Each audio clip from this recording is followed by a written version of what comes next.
കേരളത്തിൽ ചാവേർ ആക്രമണത്തിന് പദ്ധതിയിട്ട കേസിൽ കുറ്റക്കാരനെന്ന് കണ്ടെത്തിയ റിയാസ് അബൂബക്കറിന്റെ ശിക്ഷാവിധിയിൽ ഇന്ന് വാദം നടക്കുകയാണല്ലോ. വിവരങ്ങൾ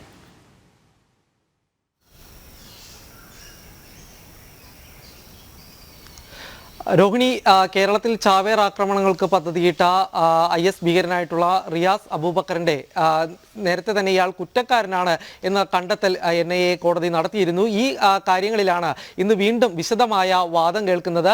ഇയാൾക്കെതിരെ ചുമത്തിയിരുന്ന UAPA 38, 39 വകുപ്പുകളും ഒപ്പം തന്നെ IPC 120B ഇയാൾക്കെതിരായിട്ട് നിലനിൽക്കുന്നതായിട്ട് കഴിഞ്ഞ ദിവസം തന്നെ കോടതി കണ്ടെത്തിയിരുന്നു. ഇതിന്റെ അടിസ്ഥാനത്തിൽ തന്നെയാണ് ഏതായാലും വിശദമായ വാദം കേൾക്കുന്നത്. ഭീകര സംഘടനയിൽ അംഗമാകുക, ഒപ്പം തന്നെ ഭീകര പ്രവർത്തനങ്ങളിൽ പങ്കാളിയാകുക എന്നീ കുറ്റങ്ങളാണ് ഈ റിയാസ് അബൂബക്കറിനെതിരായിട്ട് നേരത്തെ തന്നെ തെളിഞ്ഞിരിക്കുന്നത്. പ്രതിക്ക് പരമാവധി ശിക്ഷ നൽകണമെന്നും ഒപ്പം തന്നെ ഈ ഭീകര പ്രവർത്തനങ്ങളിലേക്ക് യുവാക്കളെ റിക്രൂട്ട് ചെയ്യുന്ന ആളുകൾക്ക് ഇനി ഒരു പാഠമാവുന്ന തരത്തിലായിരിക്കണം ശിക്ഷാവിധിയും എന്ന ഒരു ആവശ്യമാണ് കഴിഞ്ഞ ദിവസം NIA കോടതിയിൽ ഈ ആവശ്യം ഉന്നയിച്ചിരുന്നത്.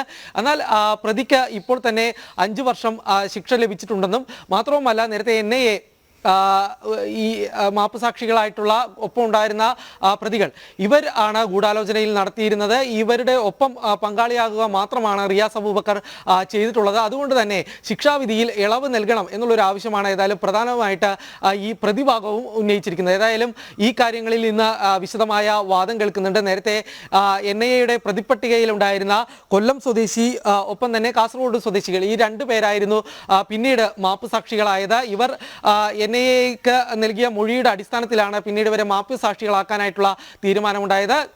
ഈ ഗൂഢാലോചനയിൽ ആദ്യം റിയാസ് അബൂബക്കർ പങ്കാളിയാകുകയും പിന്നീട് തങ്ങൾ 2 പേരും ഇതിൽ നിന്നെല്ലാം തന്നെ വിട്ടുമാറുകയും ചെയ്തിരുന്നു. എന്നാൽ റിയാസ് അബൂബക്കർ ഈ നടപടികളുമായി മുന്നോട്ട് പോവുകയായിരുന്നു, ഈ ഭീകരപ്രവർത്തനങ്ങളുമായി മുന്നോട്ട് പോവുകയായിരുന്നു എന്നാണ് മാപ്പുസാക്ഷികൾ ഏതായാലും കോടതിയെ അറിയിച്ചിരുന്നത്. നേരത്തെ 2016 ഈ സംഭവവുമായി ബന്ധപ്പെട്ടുള്ള കേസ് രജിസ്റ്റർ ചെയ്യുന്നത്. അതായത് കേരളത്തിൽ നിന്നുള്ള യുവാക്കളെ ISലേക്ക് ആകർഷിച്ച് ഇവരെ ISൽ ചേർക്കുന്നതിന് വേണ്ടി രാജ്യത്തിന് പുറത്തേക്ക് കൊണ്ടുപോയി എന്നായിരുന്നു ഇയാൾക്കെതിരായിട്ടുള്ള കേസ്. അഫ്ഗാനിസ്ഥാനിൽ വെച്ചാണ് ഇവർ ISന്റെ മൊഡ്യൂളുകളിലേക്ക് ഈ ആളുകളെ റിക്രൂട്ട് ചെയ്തത് എന്നുള്ളൊരു കണ്ടെത്തൽ ഉണ്ടായിരുന്നു. ഇതിന്റെ അടിസ്ഥാനത്തിൽ 2016 ഈ കേസ് രജിസ്റ്റർ ചെയ്യുന്നത്. പിന്നീട് 2019 പാലക്കാട് കൊല്ലങ്കോട് സ്വദേശിയായിട്ടുള്ള റിയാസ് അബൂബക്കറിനെ NIA കസ്റ്റഡിയിലെടുക്കുന്നത്.